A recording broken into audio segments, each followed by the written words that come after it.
My name is Liana Janito, and I am here to show you how you can end a war. But first I want you to imagine yourself wherever you feel comfortable sleeping at night. Now, out of fear of being abducted, you go and sleep in the woods. Or maybe on the streets with thousands of others that share your fear. Imagine doing this night after night. Imagine doing this at just 11 years old. For you, this might seem hard to imagine, but for people like Collins Engwich, it's reality.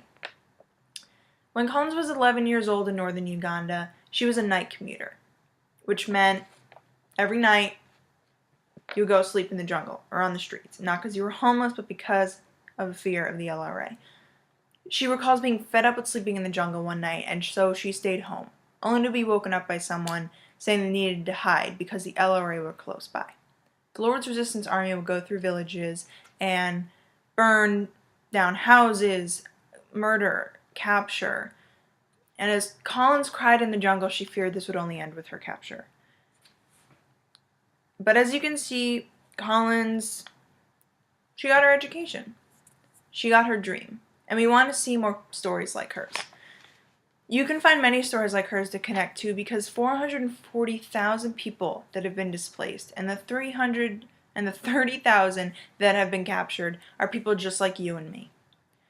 Dr. Martin Luther King once said, "Justice is indivisible. An injustice anywhere is a justice everywhere."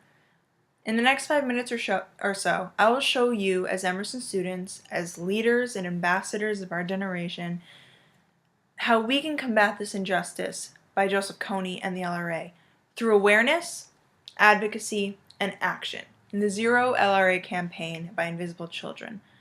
First, awareness. To fix a problem, you have to know the problem exists. Invisible Children's 30-minute documentary, Kony 2012, became the most viral video in history. Most people didn't know the problem existed until this film, so to bring a war to an end meant bringing attention to it. The International Criminal Court has him at #1 on the most wanted list. Samantha Power, the U.S. ambassador to the United Nations, chose to make her first speech as ambassador at Invisible Children's 4th Estate Summit this year, where I first heard Collins' story. It takes awareness like this to begin mobilization, which is step 2, advocacy. Zero LRA can be achieved through advocating these 5 steps. First is come home flyers. On one side of these biodegradable cards are instructions on how to escape. The other side is of someone who has escaped. It puts a familiar face, and in this case, it's actually a major general. Kony tells his troops and his captives that they'll never be accepted back or they'll be killed or jailed, and that's simply not true, and these flyers help combat those lies, which is part of step 2, the radio broadcasting and early warning network. It connects villages, which means warning about attacks and about escapes. These messages can also reach radios in possession of the LRA, where they can hear family members' familiar voices urging them to surrender. Helicopter broadcasts are step 3, because you can't turn these broadcasts off that play these messages over and over. And after these methods have been implicated successfully, step 4 is trauma rehabilitation. After an escape, a rehab process of trauma counseling is the next step. Soldiers have been forced to commit atrocities ever since most of them captured as children. Women captured by the LRA are not only witnesses to these crimes, but they are victims themselves as sex slaves, and some of them as Kony's personal wives. Most of them are still children. Education and reinstating is the final and ideal step. Scholarship funds, reuniting with family, job opportunities. We aim to empower these victims, not save them. We don't want any troops, too many casualties, too many hostages. We want diplomacy, not more war.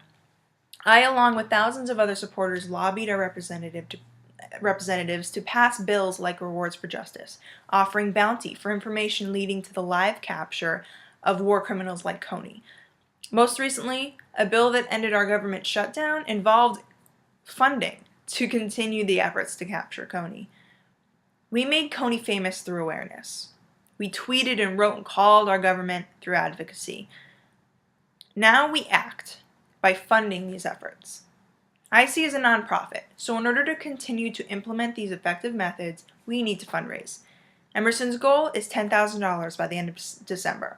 This might seem like a lot, but if each student at Emerson College donated just 50 cents, that would add up to $2,145. And Emerson faculty adds another $222. That could pay for 2,367 come-home flyers to be dropped over suspected LRA areas in the thousands. That pays for 56 people in northern Uganda to read, write, and handle money for the first time. And that provides a scholarship to a secondary student in northern Uganda. Just imagine if each of you, gave just 50 cents more. Kony 2012 was not the last of us.